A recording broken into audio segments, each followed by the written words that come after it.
Pessoal, num estúdio novo, não tão novo assim, mas hoje vamos fazer um grande papo fora do eixo com o meu amigo e um super profissional chamado Sérgio Maronese, gaúcho, gremista e uma pessoa muito importante no basquete brasileiro. Já está aqui.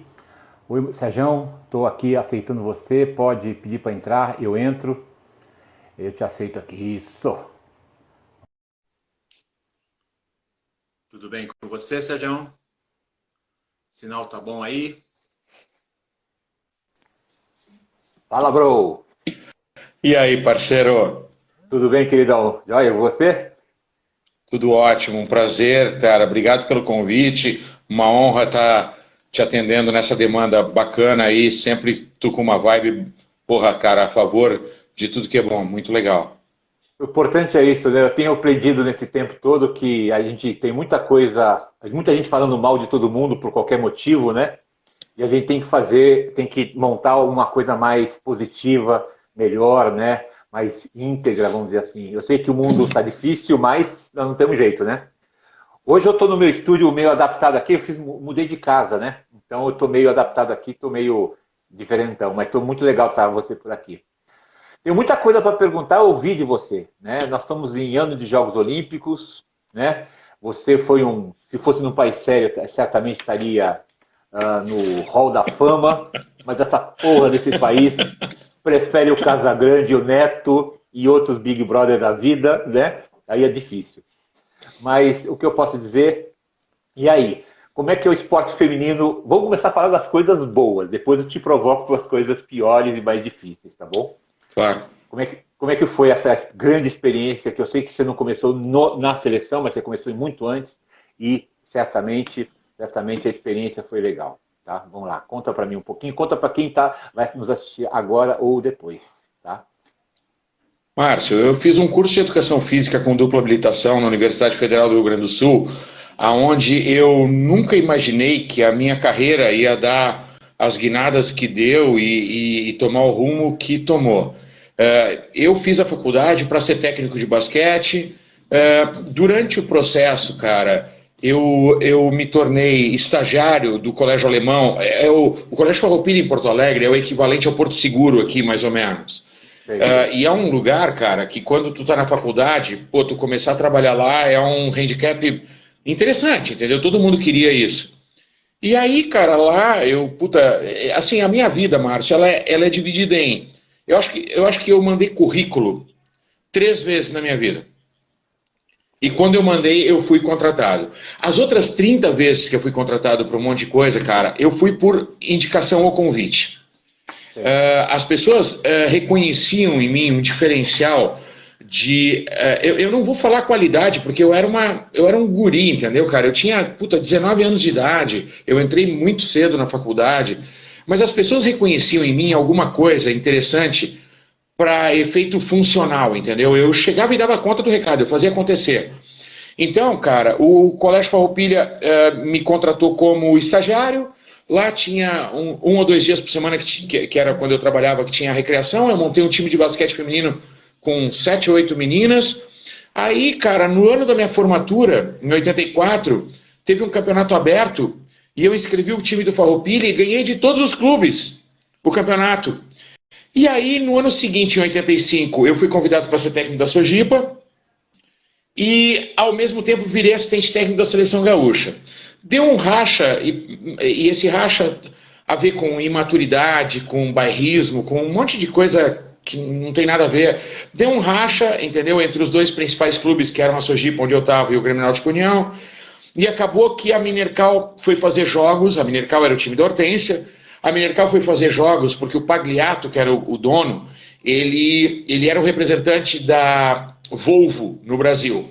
Então, cara, ele mandou a equipe dele, que tinha Hortência, Débora Lee, Wanda, Suzete, Vanira, era uma seleção brasileira, tá?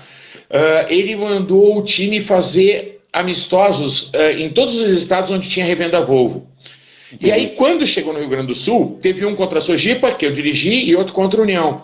E aparentemente, alguma coisa de interessante aconteceu no meu jogo, que o técnico da Minercal na época me convidou para ir para Sorocaba trabalhar com ele. Eu já estava amarrado num esquema para ir para os Estados Unidos, para o time masculino do Cincinnati Bearcat, da Universidade de Cincinnati. Acabou que eu fui, não deu certo, eu fiquei no feminino, mas foi uma experiência absolutamente maravilhosa e que me mostrou a NCAA de uma forma absolutamente de imersão total. Eu amei a experiência. E eu voltei para o Brasil de forma muito repentina a convite da Minercal. Quer dizer, tu imagina só um negócio desse, cara, um cara de 23 anos de idade, ele sai de Porto Alegre para participar da NCAA e aí ele volta pro time da Hortência. É um negócio surreal, entendeu? É um troço... A minha carreira começou de perna pro ar, entendeu? De cabeça para baixo. Então foi tudo ao contrário na minha vida no que diz respeito à ascensão profissional, entendeu? E, porra, cara, eu fiz o meu nome no basquete feminino a partir de resultados. Então pegava um time que não era para ser nada e tirava leite de pedra, e aí as pessoas foram me dando oportunidade, as coisas foram acontecendo. Foi uma carreira muito bacana, Márcio. E tem um lance assim que a gente percebe em você e em poucas pessoas, as pessoas se inspiram, né, no que você fala, né? Eu acho que você vende e as pessoas acreditam no projeto que você monta, né? Isso que é importante num clube, né, num time que você está montando, seja qualquer esporte, não é isso? Mas sabe o que é, Márcio? Assim, ó, eu sou um cara... existe um paradoxo, tá, que a gente tem que, eu acho que levantar, que é o seguinte, e eu também não quero aparecer nem para ti, nem para os teus, como se eu fosse um cara ao concurso, um Bernardinho. Não, eu não sou nada disso, cara. Nunca fui, tá? Eu sou um cara de poucos amigos, eu sou um cara seletivo, eu sou um cara... Como eu sou honesto, como eu sou criterioso, como eu sou disciplinado, como eu sou ético, cara, eu afasto 99% das pessoas de mim, entendeu? Sim. Só que eu entrei num ambiente, cara, em que as atletas eram muito comprometidas com coisas de qualidade. E elas, cara, no basquete feminino, eu não sei te falar do rugby, tá? Eu não tenho experiência para falar disso, eu vou deixar para ti. No basquete feminino, tem uma máxima absolutamente verdadeira que é o seguinte: eu não estou falando dessa geração de agora com a qual eu não trabalhei, eu estou falando da geração até final dos anos 90, que foi onde eu tive na ponta, tá?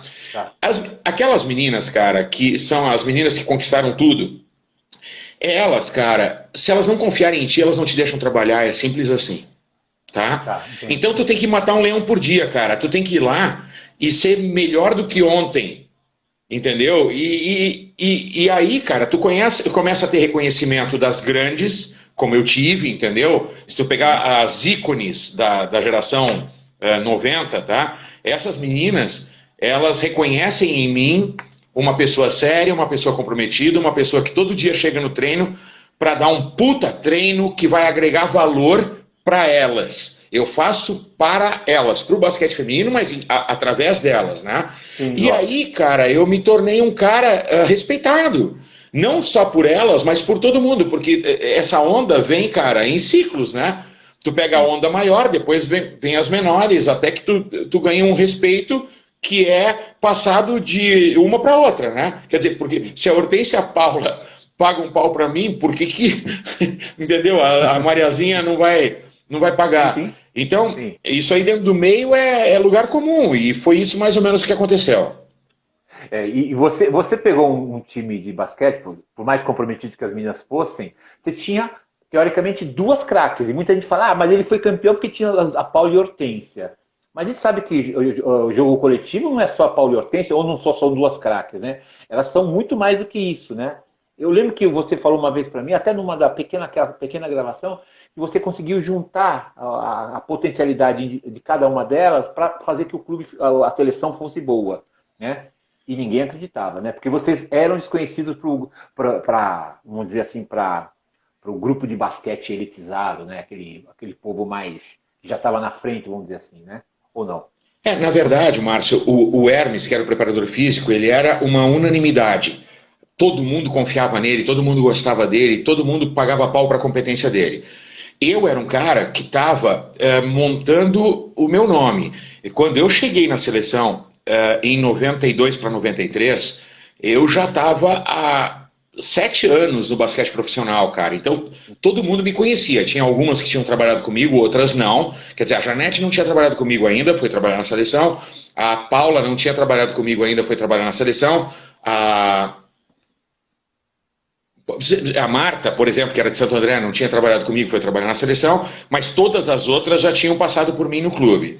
E no caso do Miguel foi diferente, porque o Miguel veio de um infanto juvenil do Grajaú, um infanto juvenil masculino do Grajaú, no Rio, que era um time de pouca expressão. Então, ele veio sob grande pressão e na verdade, cara, o que a gente conseguiu foi,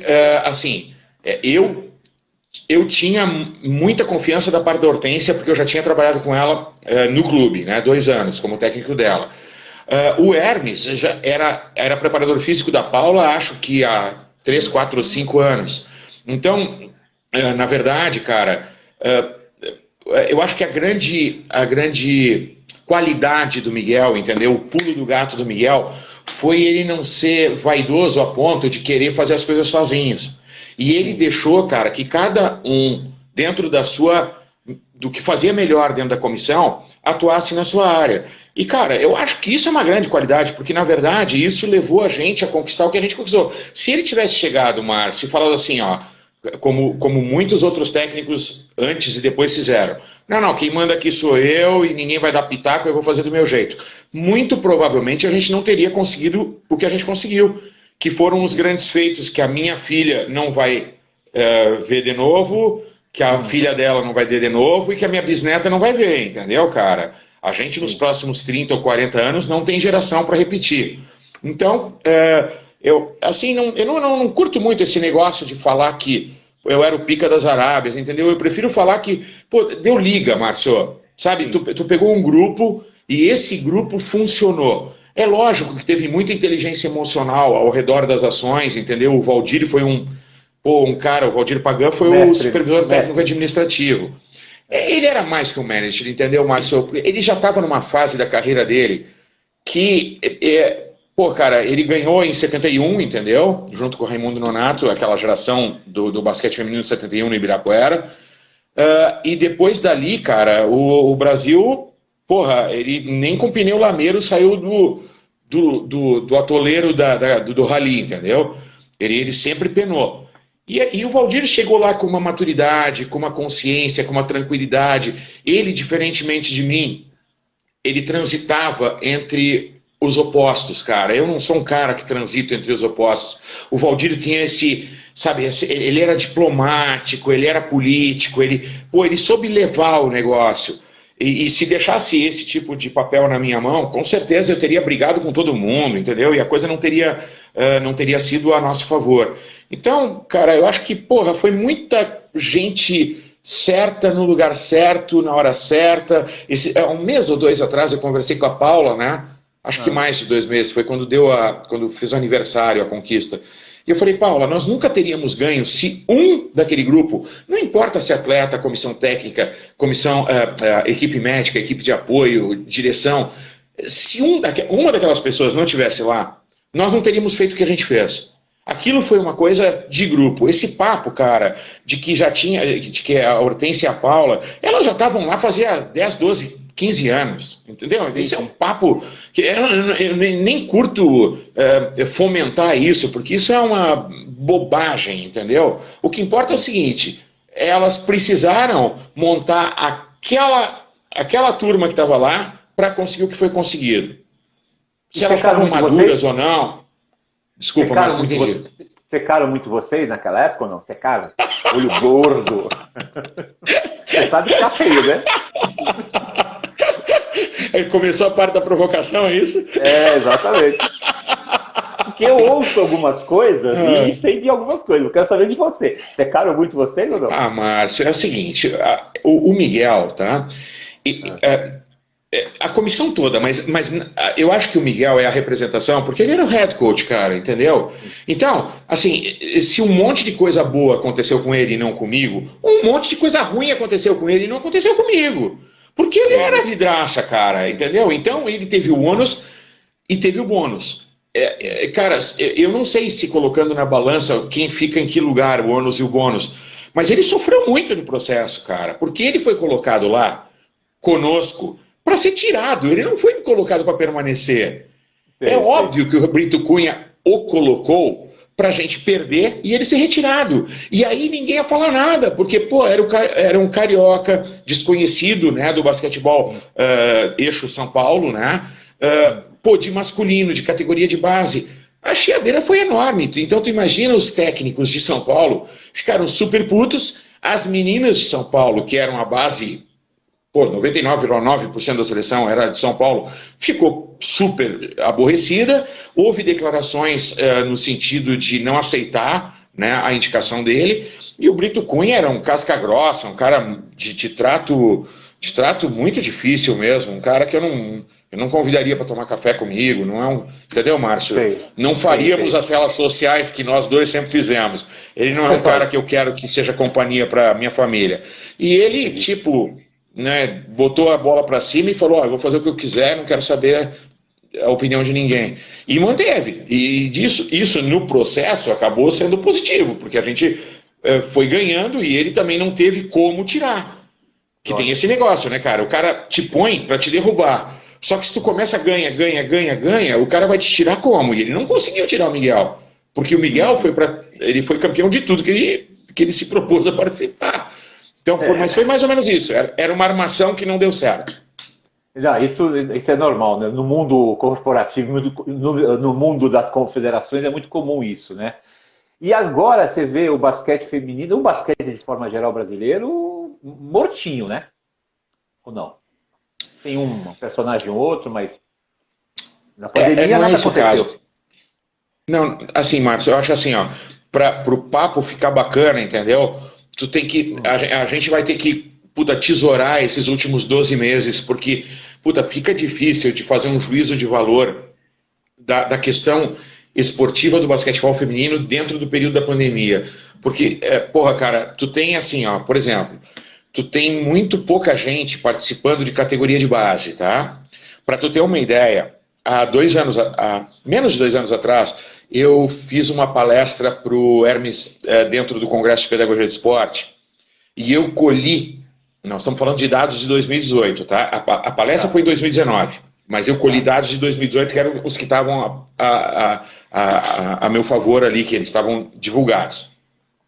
Na Federação Paulista de Basquete, no sub feminino, tá? Então, tira adulto, os under até sub-12, tá? Tinham 350 inscrições, Márcio. Nossa, cara, como que tu vai fazer basquete no estado que mais tem praticante no Brasil, com 350 inscritas federadas em todas as categorias? Nós não estamos falando que era 350 por categoria, nós estamos falando 350 em todas as under. Cara, sim, é impossível. Então, é assim, ó, por exemplo, para dar certo isso, tá? O nível de trabalho com essas 350 teria que ser de tal excelência que a gente não precisasse quantificar para pingar o talento. Ou seja, nós íamos produzir talentos. Teve muito tempo na minha vida que a gente assistia jogo e a gente, quem é do basquete, né? Quem é do métier, a gente assistia jogo e falava, nossa, olha só como essa menina... ela é natural, ela é talentosa naturalmente. E aquela ali é talentosa, mas ela é talentosa de forma robotizada, ela é mecânica, ela foi produzida para ser assim. Cara, agora a gente só tem isso. Porque, e se tiver, por quê? Porque isso depende da qualidade. E aí, Márcio, nós vamos entrar num assunto que tu domina mais do que eu, que é o seguinte. Quando a gente tem pouca gente procurando a categoria de base, tá? A categoria de base não é atrativa. O que a gente faz é trabalhar com quem está lá. Então, o que acontece com o nível? O nível despenca, o nível aterriza. Porque tu vai colocar para jogar, não o melhor, tu vai colocar para jogar quem tu tem na mão, quem está ali disponível. Sim. Isso, cara, é a morte da categoria, do esporte, da modalidade, entendeu? E aí teriam dois caminhos, né? Ou quantificar, e isso aí não tem como não ser através da educação física escolar.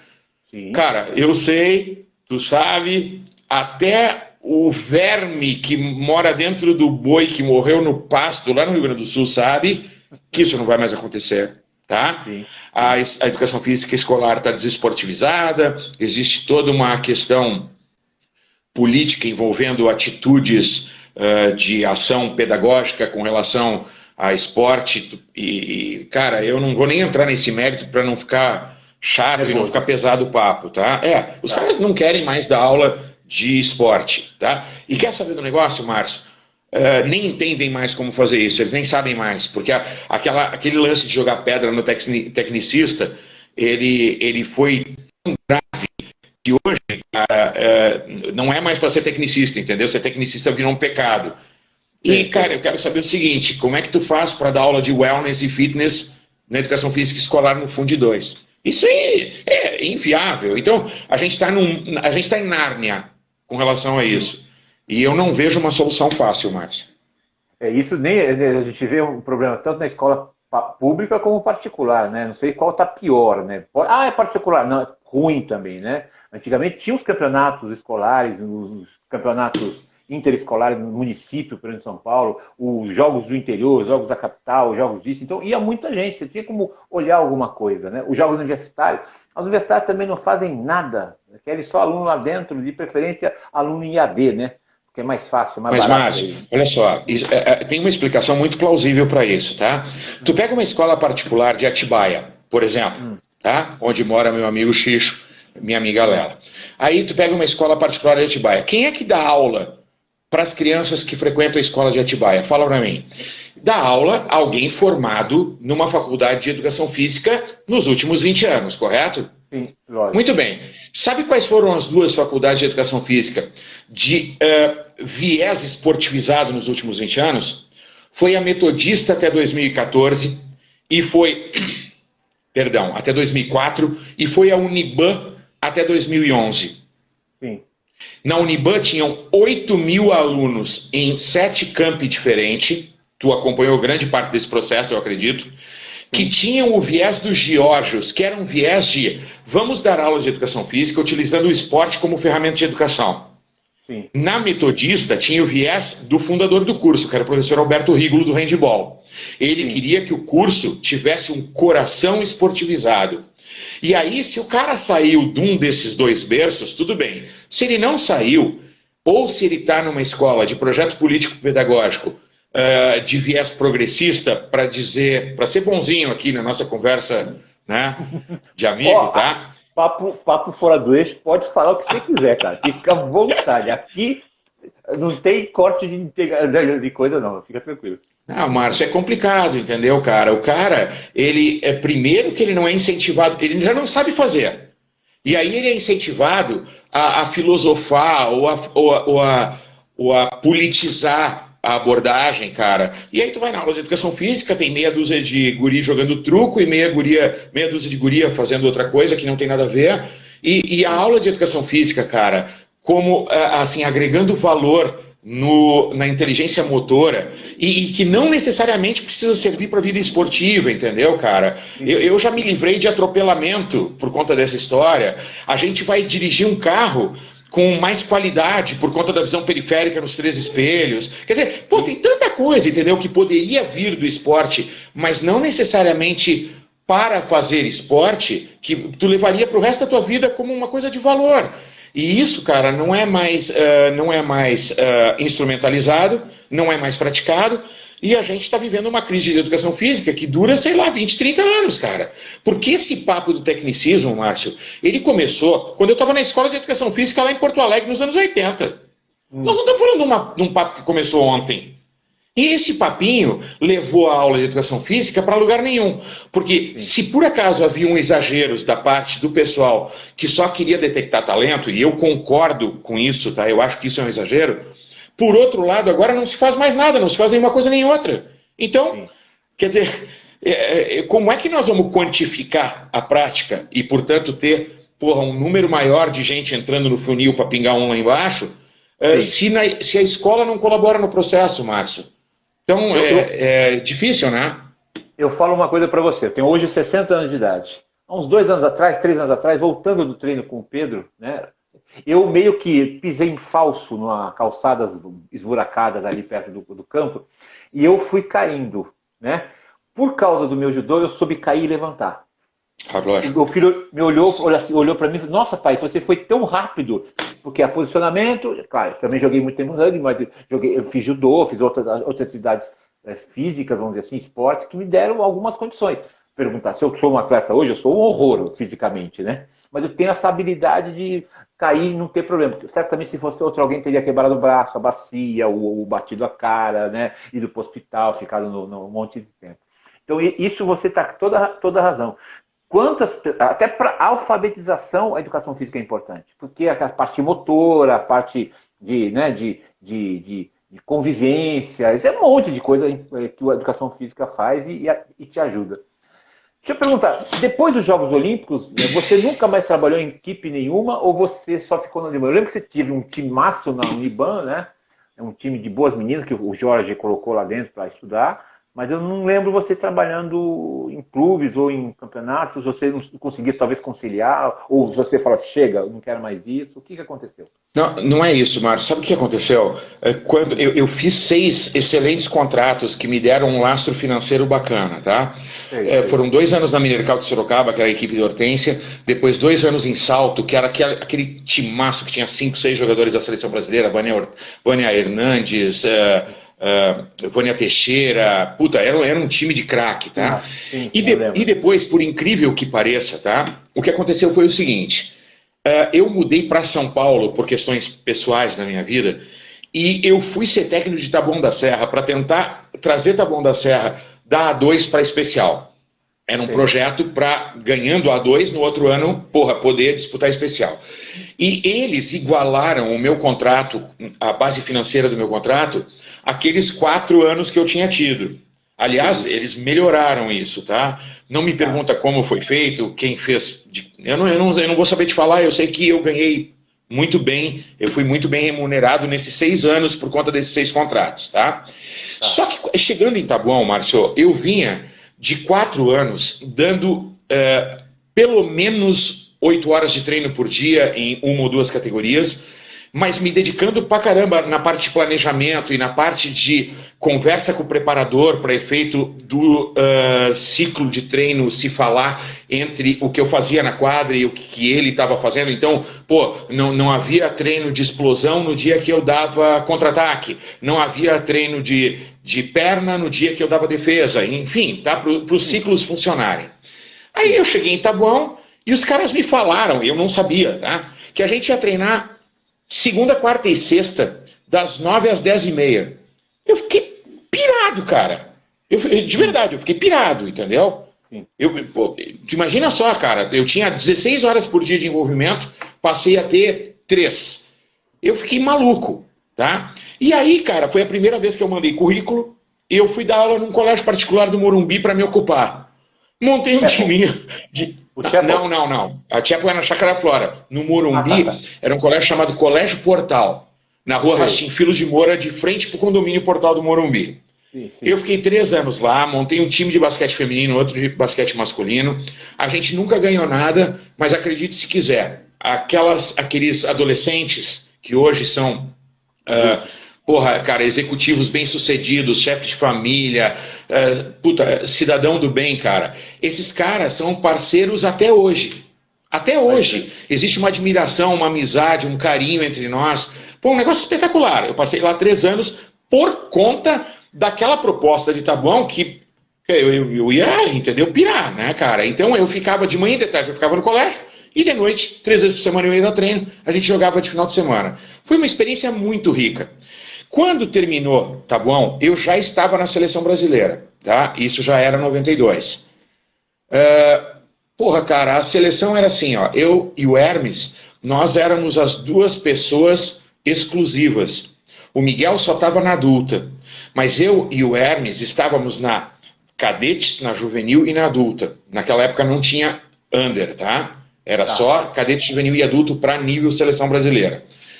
E aí, cara, eu tinha 10 anos por mês, eu tinha 10 meses por ano de envolvimento com a seleção. Só que a CBB não me pagava, ela me dava uma ajuda de custo, tá? E aí eu comecei a ir à falência. Eu tinha um terreno na praia, tive que vender, eu tive um barquinho, tive que vender, eu tinha um apartamento, tive que vender. E no final desse processo, cara, eu conheci a Cláudia e assim, Márcio, eu nunca passei necessidade, entendeu? Eu não vou ficar aqui sabe, de hipócrita falando que eu passei fome. Não é isso, Não. cara. Mas, pô, eu morava de aluguel, num lugar feio. Eu tinha um carro que meu pai tinha me emprestado porque eu não tinha grana para comprar. Eu tinha limitações. E aí, cara, eu tava com 32, 33 anos, cara. Não era mais hora de ficar, entendeu? Brincando de casinha, tá? E aí, eu e a Cláudia, a gente já tava num relacionamento mais ou menos estável. E eu resolvi, cara, que eu gostava de continuar ganhando dinheiro como eu sempre fiz, tá? Lógico. E foi isso, cara. Aí eu aceitei o convite da Chapel e passei 3 anos dando aula na escola americana. Do meio para o fim desse caminho veio o convite da Uniban. E aí quando eu entrei na Uniban, o Georgios teve, o insight, cara. Ele foi um cara, ele foi um gênio. Eu não sei se tu vai lembrar, Márcio, porque eu acho que tu estava lá nessa época. Ele que parou o plano de carreira. Então, por exemplo, tu tinha lá no direito alguém que era delegado, e aí o coordenador conseguiu, junto ao reitor, que ele recebesse o valor hora aula como mestre ou doutor. E o Jorge fez a mesma coisa comigo e com o Douglas com relação à Olimpíada e o Campeonato Mundial. Eu já era campeão mundial, já era vice-campeão olímpico em 96. E aí, cara, eu tinha 40 horas na Uniban ganhando PhD, entendeu? Era isso, como se eu fosse PhD. Cara, eu fiquei lá 11, 12 anos, junto com a Uninove, junto com a Metodista, entendeu? Eu dava 60 horas de aula por semana, mas eu consegui fazer um patrimônio, entendeu, cara? Aquilo foi muito interessante para minha família. E aí, eu, nesse período, tá? No período acadêmico, eu recebi um monte de convites que eu não aceitei, cara, porque tu sabe como é que funciona o negócio, cara. Eu não ia largar tudo que eu tinha para 10 meses depois acabar o patrocínio e eu ficar pendurado no pincel. Era só isso, entendeu? Então eu relacionava os convites a muita grana, a uma coisa muito séria, cercado de pessoas que eu confiava. Quantas vezes isso aconteceu? Uma. Zero. Duas. Zero. Não. Antes sim, mas depois, né, Sim. morreu. E aí eu optei por ficar no acadêmico, cara. E uma coisa interessante, né? Uma coisa interessante que o Jorge, na casa, é interessante, o Jorge teve uma sacada que o pessoal da universidade não tem essa sacada, né? Por exemplo, você é um cara que poderia não ter o mestrado, mas você tem uma expertise que poucos têm, que é ser treinador de basquete, né? Eu lembro, eu passei 1 ano na FEFISA e fui mandado embora por causa disso até hoje. A coordenadora pedagógica, né? Ela falou para o Vladimir Marques para ele fazer mestrado, senão ele não podia dar aula. Tudo bem, ele era um senhor, mas ele não era o Márcio, ele era o Valdir Marques, cara, né?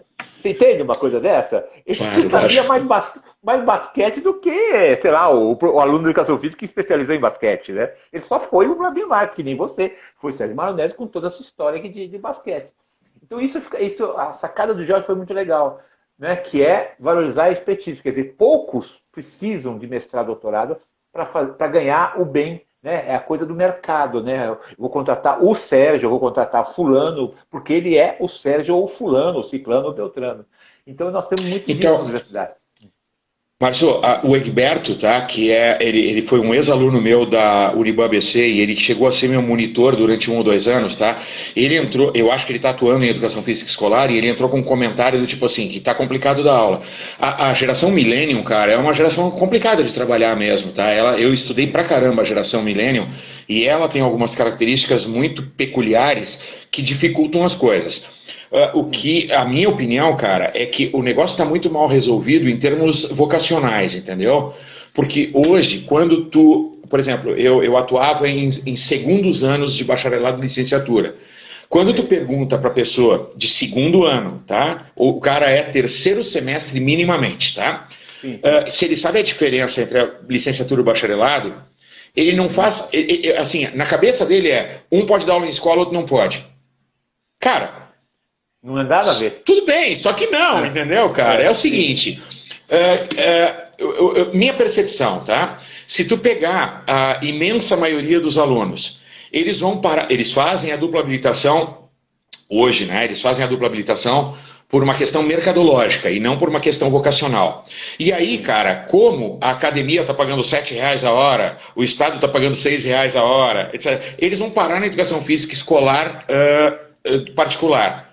Sim. Cara, aí eu te pergunto o seguinte, como é que alguém aprende o que não sabe? Como é que alguém ensina o que não sabe, entendeu? Exatamente, Como que exatamente. alguém que nunca passou por um processo relacionado ou à prática de basquete, ou que na faculdade teve aulas que legaram competência para atuar metodologicamente, didaticamente, pedagogicamente com isso, como é que esse cara vai dar aula de basquete, cara? Ele nem vocação tem. Então nós estamos falando de um monte de gente que de repente até vai fazer educação física porque não teve capacidade ou vontade, ou, entendeu, de fazer outra coisa. Porra, e que não tem vocação para aquilo, cara. Então, eu insisto nos cursos, Márcio, eu falo isso, porra, eu falo isso contigo, eu falo isso quando eu falo para fã com o Diego lá, quando eu falo para a RC com o Andrezinho, cara, eu falo para todo mundo, é o seguinte, cara, o técnico tem que continuar sendo professor, cara, porque se ele não pedagogizar a relação, ele perde os caras. Sim. Entendeu, cara? Pô, se tu for ver, cara, os grandes técnicos de NCAA, cara, os caras de high school, eles têm uma relação pedagógica com os atletas, cara. Não é só chegar ali e dar treino. A coisa é muito maior do que isso. E aí, cara, eu acho que para ser maior do que isso, tu tem que ser vocacionado. Eu não acredito, Márcio, que a gente tenha que nascer com vocação. Eu acho que a gente pode adquirir vocação, entendeu? Mas hoje, no mercado, eu acho que o vocacionado é uma mosca branca. Eu não encontro mais esse cara. É difícil, entendeu, de tu cruzar com esse cara. Tu repara isso pelo interesse nas disciplinas pedagógicas dentro da faculdade. Se falar de fisiologia ou de treinamento de força, puta que pariu, tem 600 caras assistindo. Se tu falar de uma disciplina pedagógica... Márcio, se tu perguntar para os caras qual é a diferença entre metodologia e método, ninguém sabe responder. Exato, não tenha dúvida. Isso acontece em todas E as aí, áreas. cara, não dá para dar aula, desculpa, tá? Exatamente. Acho que nem os professores sabem muitas vezes. Alguns professores não sabem também o que é isso. Desculpa por todo chutando balde por baixo. É verdade. É verdade. E as meninas hoje não procuram o basquete, né? Procuram mais o voleibol ou outra modalidade. Por que isso também? Porque falta referência para elas, ou falta mostrar alguma coisa que está esquecida? Márcio, assim, ó, eu não posso te falar de nome, tá? Porque é um negócio que está de bastidor ainda. Mas há menos de uma semana atrás eu fui procurado por uma pessoa que está com um patrocínio gigantesco para o ciclo olímpico de Los Angeles, tá? Então nós estamos falando, um investidor que quer botar grana no esporte para preparar para Los Angeles. Tóquio, depois Los Angeles, tá? Então nós estamos falando de 5 anos. Paris, não é Paris o próximo? É 3 Paris, que eu saiba, depois... Não é Paris? Que eu saiba é Los Angeles, depois de Tóquio é Los Angeles, que eu saiba. Mas não vou nem entrar nesse mérito. Não é para Tóquio, é para outra sede, tá? E aí eu estava pensando em 5 anos em função disso. Aí assim, Marcos, por exemplo, o cara, ele quer, o investidor, ele quer uma luz de onde investir, tá bom? Em qual é o esporte que eu vou? E aí eu vou fazer um levantamento do basquete feminino e qual é o viés mais adequado para, se ele resolver investir no basquete feminino, qual é a porta que ele deve entrar. Tá. Marcião, que ninguém nos ouça, tá? Eu acho o basquete feminino hoje um produto no qual eu não colocaria minha grana. Eu entendo, eu sei disso. Tá? O produto é ruim. Eu estou falando nesse sentido do investimento, tá? Aí, por outro lado, tu tem o vôlei, masculino e feminino, que é impossível investir. Por quê? Se a gente está falando, tá, de uma pessoa colocar 4 milhões de reais por ano até o segundo ciclo olímpico, nós vamos estar falando de 14 milhões por ano se a gente estiver falando de voleibol. Cara, é inviável, entendeu? É inviável comparativamente, em termos de valores. É muita grana a pessoa que falou comigo falou assim, Sérgio, é muita grana pra gente. Às vezes pro cara não é. Mas vôlei é impraticável. Tu tá entendendo, cara? Se a gente estiver falando de 4, 5 milhões, a gente tem uma infinidade de empresários e empresas que alcançam isso. Mas se a gente estiver falando de 14, nós vamos puxar o freio de mão de 99% de quem quer investir. E esse outro % vai ficar na dúvida, entendeu? Pô, sim. É isso mesmo, cara? É isso mesmo. É muita disparidade. Vixe. É perigoso, mas assim, o cara está querendo colocar, ele deve ter muito mais do que 14 milhões, né? Não, assim, Márcio, eu não me aprofundei nessa pergunta porque eu achei que não era assim, legal, entendeu? Eu estar fazendo esse tipo de investimento, porque eu fui procurado para ser a interface da informação, né, do dado. E eu estou atrás do dado, tá? Mas já para começo de conversa, falou assim, ó, basquete feminino, ou isso ou aquilo. Vôlei não. Tá, entendi. Então, e aí eu entendi o vôlei não, entendeu? É o nicho, ele sabe exatamente onde está a porta aberta, né? A porta aberta. Ele é o investidor, ele vai correr o risco também, né? Tem essa também, né? Ele corre o risco, procura alguém que saiba se o risco é bom ou vale a pena ou não. E você está dizendo, o basquete feminino é ruim como produto, né? E não podemos pensar só em time, tem que pensar no produto como um todo, né? Tem que fazer mas, trabalho... por exemplo, Márcio, se tu for ver, tá, que alguém que investe um vulto financeiro desses, tá interessado no resultado final também, tá, não só no processo, se tu fosse para um esporte individual como o atletismo, por exemplo, a chance de resultado final, de medalha olímpica em algum momento, seria enorme. Só, cara, que tem tanta prova de tanta categoria em tantos lugares do Brasil que o RH fica impossível de ser sustentado. Então, por paradoxal que possa parecer, o rugby, ou o basquete feminino, ou o XYZ, fica melhor de montar, mesmo que tu pense assim, puta merda, mas eu vou ter que fazer viagens com delegação de 20 em 3 categorias. Sim, tu vai fazer, mas o RH, o contrato, o técnico, o assistente, o diretor, o isso, o aquilo, é menor do que tu montar a estrutura para o atletismo de cabo a rabo no Brasil. Então, cara, é um jogo de xadrez essa história e vamos ver onde é que vai parar. Mas voltando à vaca fria, minha opinião pessoal, tá? Eu acredito que hoje o basquete é um produto muito ruim. Infelizmente eu tenho que concordar com você, que é muito difícil mesmo. Basquete é difícil. Apesar que eu adoro, mas é muito difícil. Né? Sempre gostei e fico entristecido. Do esporte em geral, né? Eu vejo todo mundo meio solto, né? A coisa não acontece. Né? Por exemplo, ver o basquete, por exemplo, nós temos um Brasil de 27 estados e a concentração está aqui. Né? Ah, não tem menina alta, não tem menina isso, não tem menina que não sabe, menina que aprende no clube, quer dizer, é uma zona, né? Quer dizer, isso qualquer esporte, né? As que conseguem alguma coisa são porque tem muito interesse e muita vontade, né?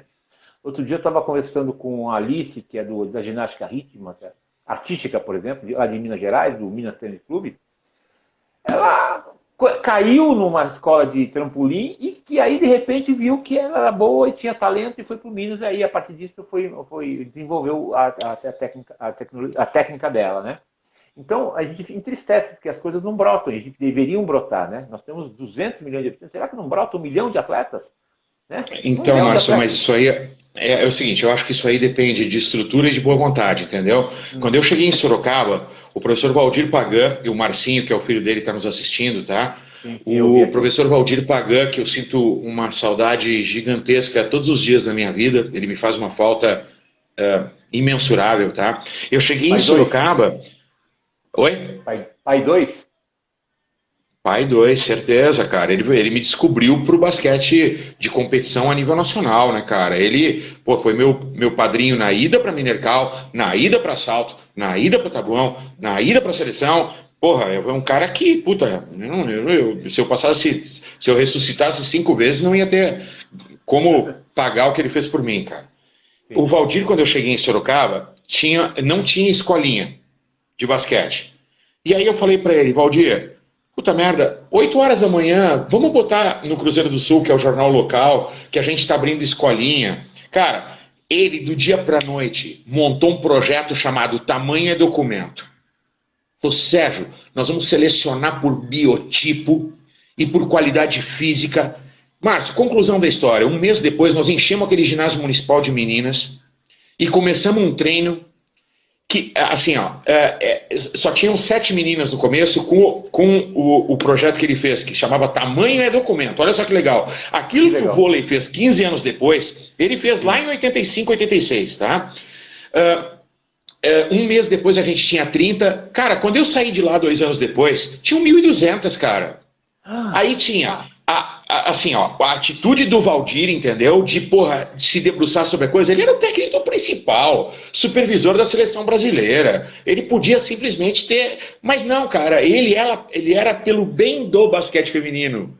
Ele sabia que aquilo era importante, o fomento era importante. Aí ele deu o espaço, e não só isso. Ele foi no Nelsinho, que era o secretário de esportes, e falou que precisava lanche, que precisava bola, que precisava cone, que precisava não sei o quê, que tinha que dar uniforme para as meninas, que tinha... E aí nós acabamos fazendo um festival, 2 anos depois, com 1.200 crianças. Porra, isso é legal para burro, vai, cara. Eu não sei quantas 1.200 continuaram jogando, talvez 5, 6, 7, 10. Mas, porra, cara, vai ver que tem mais ali, tem 500 meninas que levaram o basquete no coração para a vida delas, entendeu? Sim. Que assistem, que consomem, que reproduzem com qualidade as informações. Porra, é isso, cara. Esse que é o papel, não é não? É lógico, o clube é fomentador de outras atividades externas, né? Você imagina quantas meninas foram para ver as grandes jogadoras, a Hortense e outras jogadoras que jogavam no time da Minecal e que depois foram ver em outros times e torceram para a seleção brasileira mais para frente, né? Com mais intensidade. Vou começar um pouco de provocação agora. Primeira delas. Lá em 92, 94, 96, vocês jogaram com uma chinesa imensa, né? Lembra a chinesa imensa? A Haixia Zhen, sim. Haixia Zhen. Era difícil jogar com ela daquele jeito? Era uma moça, uma senhora, uma mulher. Era difícil jogar contra ela ou era fácil? Ela não tinha dificuldades em função do tamanho? Márcio, a história da Zhen Haixia é a seguinte. Quando a gente chegou no Mundial da Austrália, o controle de doping era urinário, tá? E, pô, cara, não precisa falar para ninguém. A Alemanha, a Rússia, a China, elas estão, cara, 10 anos à frente do controle urinário desde a década de 70, entendeu? Ninguém pega, tá? Sim. Então o que aconteceu é o seguinte, nós estamos falando de uma menina de 2,11 m, ela era, eu estou olhando para a porta aqui do apartamento da minha mãe, que eu tive que vir para cá por causa da internet, ela era do tamanho da porta do apartamento, cara, tá? Com 2,11 m. E o curioso era que ela corria junto com as armadoras, tanto adversárias como da equipe dela, entendeu? Sim. Então, obviamente, cara, não precisa ser, porra, cara, o cara mais safo do mundo para entender que ali devia ter um processo químico envolvido, tá bom? Eu tive uma passagem muito engraçada, porque eles na Austrália, Márcio, no Dome lá de Sydney, tá? Eles fizeram uma passagem de vestiário comum. E aí o que eles fizeram? Tinham 4 vestiários de equipes, então tinha quem está jogando agora tinha o seu vestiário, e quem jogou antes tinha seu vestiário, antes vai desocupar para quem joga depois, e assim sucessivamente, tá? E no meio tinha o vestiário do controle de doping, que era urinário, tá? E aí aconteceu que a Zhen Haixia, ela foi sorteada em todas as rodadas. É uma coincidência, deve ser isso, né? Sim, lógico. Os caras sempre tiravam o papelzinho. É uma coincidência. Ela ser sorteada em 5 rodadas. Aí, no jogo que a gente perdeu para elas, tá? Na rodada de classificação, nas oitavas, tá? E a gente foi pro vestiário no intervalo. Não, a gente foi pro vestiário no final do jogo, a gente tinha perdido para a China. E aí, quem tinha que buscar o relatório final da estatística era eu. Porque eu era o único que falava inglês fluente, então era sempre eu que me comunicava com o pessoal da estatística. Aí bateram na porta, falaram, professor, olha, o relatório está pronto, é só ir pegar. Eu fui. E nessa que eu estava indo, a Haixia tinha sido sorteada para o doping, e ela estava vindo na minha direção, porque o vestiário do controle era no meio do caminho. E eu vi ela, cara, com o avental aberto, porque o avental que dava 2 voltas na Hortência não fechava nela, entendeu, cara? Não ia fechar no Doncic, imagina nela, tá? E aí, cara, eu consegui vê-la nua. E ela tinha como se fosse um pênis, cara. Ela não tinha um clitóris. Ele tinha um super desenvolvimento do clitóris. Que eu, na época, eu fiquei muito assustado e muito constrangido, mas entendi aquilo como uma sinalização de que havia algum processo químico envolvido ali, né? Quando a gente chegou em Atlanta, a gente cruzou novamente com eles nas quartas, tá? E já era doping através de controle sanguíneo. E, ela não era sombra da jogadora que ela foi 2 anos antes na Austrália, Márcio. Então, tudo me leva a crer que eles tiveram que dar uma desintoxicada nela para ela passar limpa nos controles da Olimpíada de Atlanta, e isso fez muita diferença na performance dela naquele momento lá. O jogo com a China em Atlanta foi mamão com açúcar, entendeu? Foi um jogo... Não teve nem muita graça o jogo. A gente rodou a equipe inteira e mesmo assim ganhou de 15, 20 pontos. Entendi. É assustador, né? Quando você percebe que outras equipes fazem isso rotineiramente. Agora nem tanto, né? Até porque os controles antidoping são muito mais rigorosos, né? Mas chegando à minha provocação dura, que eu quero que eu leio muito e eu ouvi você comentando outro dia. E essa história da mulherada trans? O que você acha dessa loucura? Porque assim, eu não estou discutindo, como chama, preconceito social, nada disso. Eu estou preocupado justamente aonde? No esporte. O esporte é uma coisa que me assusta. Eu vi Ana Paula falando, eu vi um monte de gente interessante falando sobre isso, você falando, outros fisiologistas, mas existe uma glamorização dessa história toda. Os caras não têm noção que é esporte de alto rendimento. Não estou falando em basquete, eu estou falando em boxe, em atletismo. Né? Existe até dados malucos dos Estados Unidos. O que você pensa sobre isso? Márcio, é assim, ó, eu não sou fisiologista, eu não sou médico, eu não sou preparador físico, e eu de verdade, tá? Quando tu viu aquele meu post há, sei lá, semanas atrás, a única intenção, cara, era jogar a discussão no colo de quem tem a caneta na mão, tá? Eu não tenho a menor intenção de discutir a questão social dessa história. O bagulho foi o seguinte... trazer para a discussão séria, madura, sem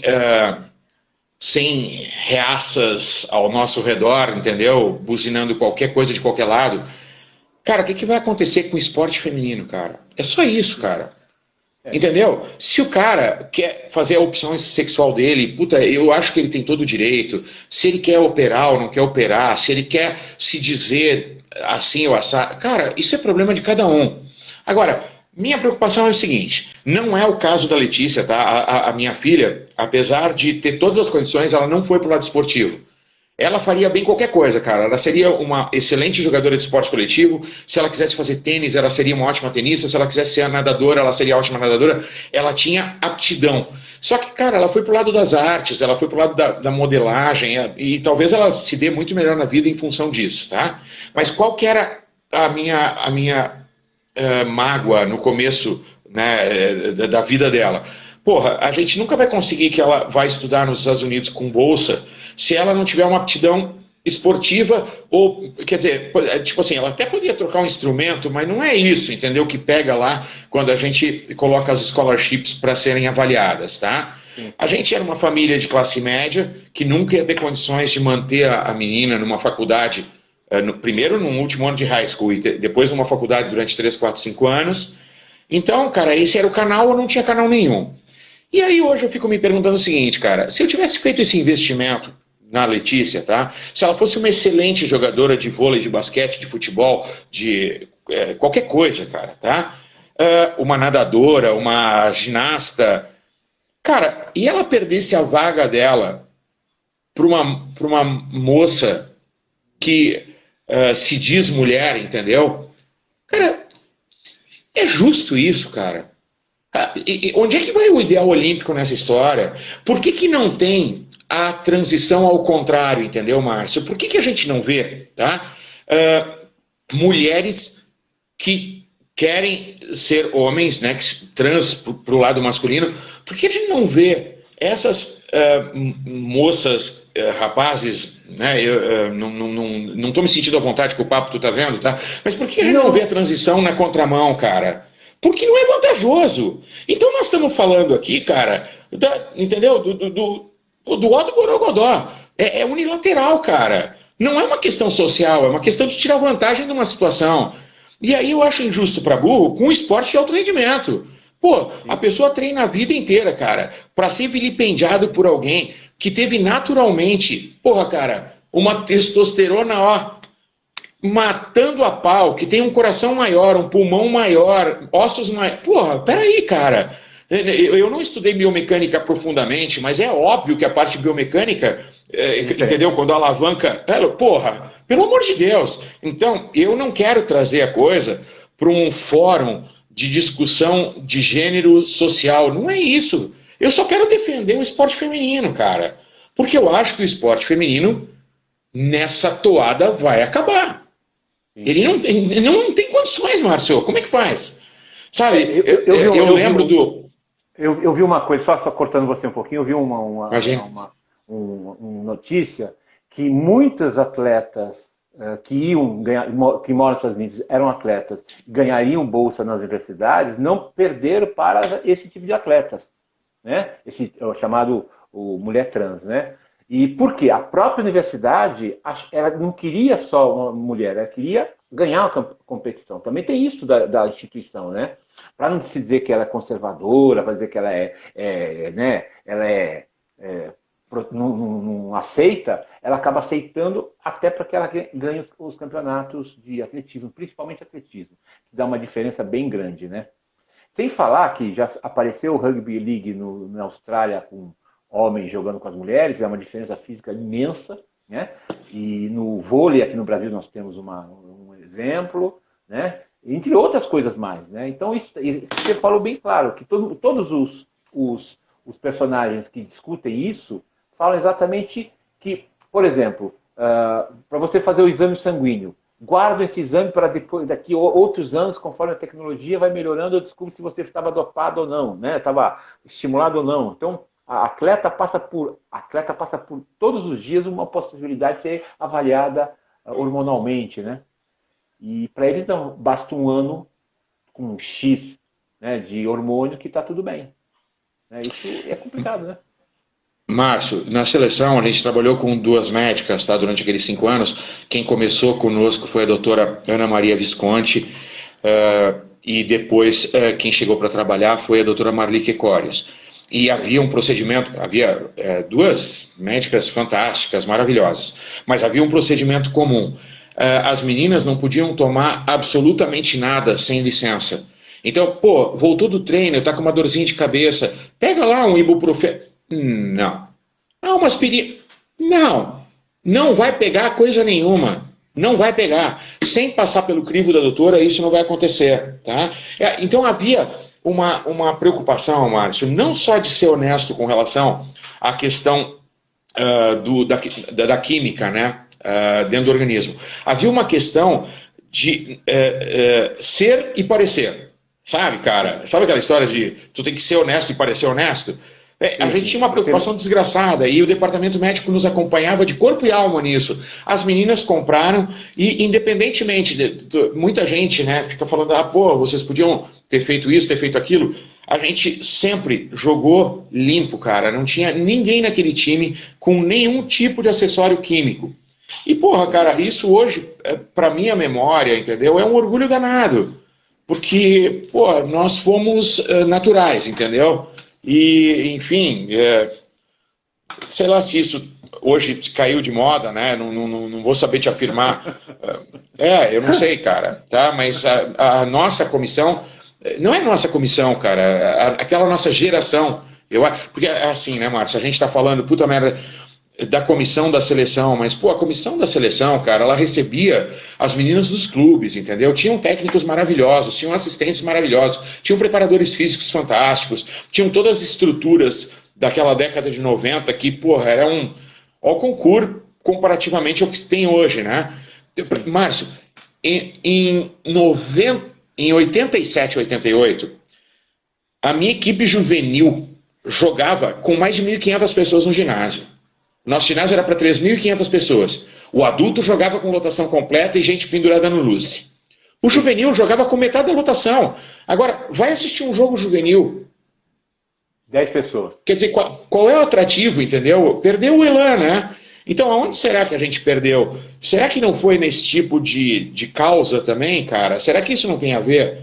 Eu não tenho vontade de ver a equipe de vôlei daquela moça lá que o Bernardinho comentou e foi massacrado e tal. Eu não tenho vontade de ver a equipe dela jogar, cara. Para mim, aquilo é desleal, entendeu? Aquilo tá fora do padrão de competição natural.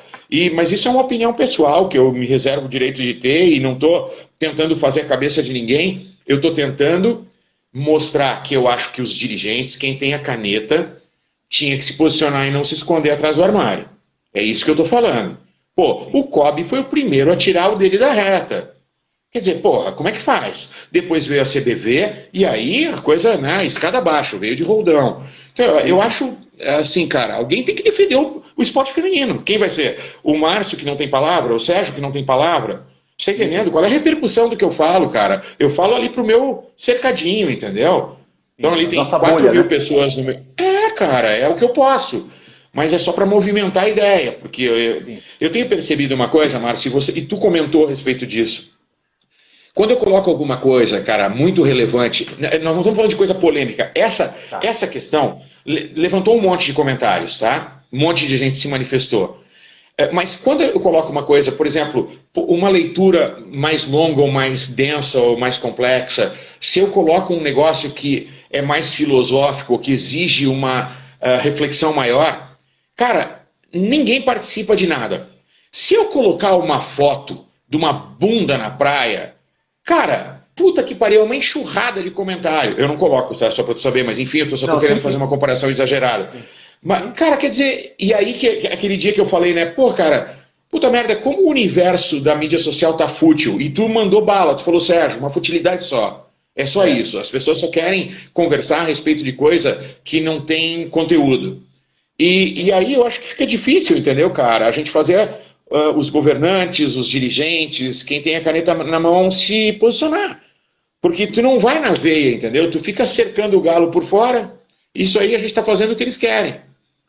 Você bate bem, exatamente a mesma ideia. Eu tenho um blog que eu vou falando do rugby fora do eixo, vou falando assuntos que, como a pandemia trouxe um monte de dúvidas, né? E eu tenho uma formação de biólogo e de manager de clubes, né? Eu sei administrar bem um clube hoje, eu aprendi muito com muita gente, né? Um pouquinho com você, um pouquinho com outro, um pouquinho... a gente vai agregando valores. E eu coloquei exatamente a preocupação que eu tinha das mulheres trans entrando nos esportes e preocupação para o rugby. Apenas isso. Meu, foi o post mais visto, mais questionado e teve gente que me chamou de reacionário. Eu falei, cara, você não me conhece. Eu estou aqui exatamente falando uma coisa de uma preocupação. Ué, por que não? Não posso ter preocupação? Né? Mas outros temas que eram mais sérios, mais densos, né, para o esporte, meu esporte especificamente, pouca gente fala, não, mas isso não pode, isso não dá, isso não acontece, né? Ficando naquela bolhazinha que não sai não sai do eixo, né? Sabe aquela coisa? Isso me irrita muito, né? Irrita muito. O Brasil é muito grande para discutir poucas coisas. Por exemplo, para ter uma noção, ontem foi mais falado como chama, não sei o que com K lá, aquela coisa com K que sai do BBB, Carol com K, sei lá com quê, do que algum processo político da privatização da Eletrobras. O coisa séria que a Eletrobras, ninguém discutiu. Mas discutiu que a moça saiu, né, porque era isso, porque era aquilo. Eu nem sei, a gente ouve falar só de abrir o jornal, né? Então, o Brasil está muito fútil nessa história, né? Futilidade, discussões rasas, né? Muito rasas, muito ideológicas. Isso é muito triste, né? Não está uma discussão de ideias. Então, se eu de repente falar alguma coisa aqui, os caras vão bater em mim, não na minha ideia, o que é muito complicado. Muita gente vai ouvir você e de repente vai bater em você, não na sua ideia, que é de coisa diferente, né? Então a gente sente muito isso, né? Márcio, no último ano que eu lecionei, que foi 2018, eu cheguei a comentar, e isso era uma coisa recorrente entre nós, né? De sala de professores, de encontro na praça de alimentação, no café e tal. Assim, cara, como essa geração acadêmica, tá? Os jovens, né, de uma forma geral, pessoal que de 17 a 25 anos, como a informação para eles passou a chegar através do Facebook. Cara, isso é um perigo, entendeu? Isso é um perigo, porque a internet, ela te trouxe um acesso irrestrito, né, ao mundo da informação, mas a questão é se tu tem maturidade para selecionar o que interessa e o que não interessa, entendeu? Então, eu não via essa maturidade no corpo docente que trabalhava comigo. Eu procurava chamar atenção, mas eu acho que é um hábito difícil de mudar. Eu vejo isso pela minha família, entendeu? Eu tenho uma filha de 15 anos de idade. cara, o celular é a vida dela. A gente tenta controlar, a gente tenta regular, Orientar. né? Orientar um pouco, né? Orientar o uso. Mas, cara, se tirar o celular dela é o pior castigo que eu posso dar, entendeu? Então, eu acho que a gente tem que tentar achar um denominador comum para essa história funcionar. Como tu sabe que eu sou eu sou professor, cara, entendeu? Eu sou um professor que virei técnico. Eu não sabia disso quando eu virei técnico, eu não sabia que eu era professor. Eu fui descobrir isso depois, tá? Cara, os processos pedagógicos, eles são na minha vida, nas minhas relações, e não só com os meus alunos, mas com os meus amigos, com a minha família, com as pessoas que convivem comigo, entendeu? Com quem tem contato. Eu gosto dessa parada da gente fazer um mundo que é mais interessante, que é mais que tem mais conteúdo, né? Que é um negócio mais bacana no sentido humano, mas humano com pé e cabeça e não desvairado. E aí, cara, eu acabo ficando chato de vez em quando. A minha filha uma vez falou para mim: nossa, pai, tu só falas coisa séria comigo. Faz uns 3, 4 anos que ela me falou isso. Eu falei: puta, filha, eu vou tentar, né, flexibilizar. Flexibilizar já ferrou, que ela já achou que foi sério de novo, né? Mas enfim, vou procurar brincar mais tal. E a gente vai se tornando peixe fora d'água, né, Márcio? Eu vou sendo o cara fora da curva, entendeu? Fora do eixo. Fora do eixo. É que eu falo, eu tenho sempre a sensação que eu estou fora do eixo, eu falo coisas que as pessoas não me ouvem, mas tudo bem, eu estou numa fase que eu dane-se, né, para dizer outra coisa, né? Mas você é um bom pescador, não é? Ou não é mais um bom pescador de mergulho? Eu já fui um bom caçador submarino, Márcio. Hoje, eu acho que eu não faço caça submarina há mais de 2 anos. Jura? Eu sempre vejo, eu via fotos suas de peixes como você pescou. Eu comecei muito cedo. Um amigo meu, ele tinha casa em Garopaba e fazia caça submarina e tinha um bote com motor. E puta merda, eu fiquei empolgadíssimo na época da faculdade, nós estamos falando dos anos 80. E aí, quando eu vim para São Paulo eu cheguei em São Paulo e comprei Ilhabela, né? E eu comecei a frequentar Ilhabela muito, muito, muito cedo. E lá, cara, meu negócio era fazer caça submarina. Eu comecei de uma forma meio incipiente, e aí, há 3 anos atrás, eu fazia isso muito melhor. Eu acho que eu estava quase entrando na divisão especial. Mas é legal, é gostoso você ter uma outra atividade que você possa relaxar a cabeça também, né? A Cláudia... Na verdade, Márcio, eu abandonei essa história há uns 3 anos atrás, quando o meu parceiro ele quase sofreu um atropelamento por lancha. A gente estava com boia sinalizadora, a gente estava num lugar que não era para o barco passar, e mesmo assim a hélice passou a menos de 1 metro da cabeça dele. E eu estava embaixo dele, eu estava subindo. Então eu vi a cena de baixo para cima e aquele negócio me estragou. E aí eu perdi o elan, entendeu? Eu falei: não quero mais isso. Eu vi ele morrendo, entendeu? Eu vi a tragédia acontecendo. E a Cláudia é do basquete também, né? Faz parte da sua bolha, né? De conhecimento, né? A Cláudia, a gente se conheceu no basquete, a nossa casa tem tudo a ver com basquete, né, cara? O e-mail da minha filha, o nome dela é basquete. O e-mail da Cláudia é Clau Basquete. Porra, cara, é tudo basquete em casa. Aqui, eu tive que vir pra mãe por causa da internet hoje, mas se eu tivesse no meu escritório, tu ia estar rodeado de basquete.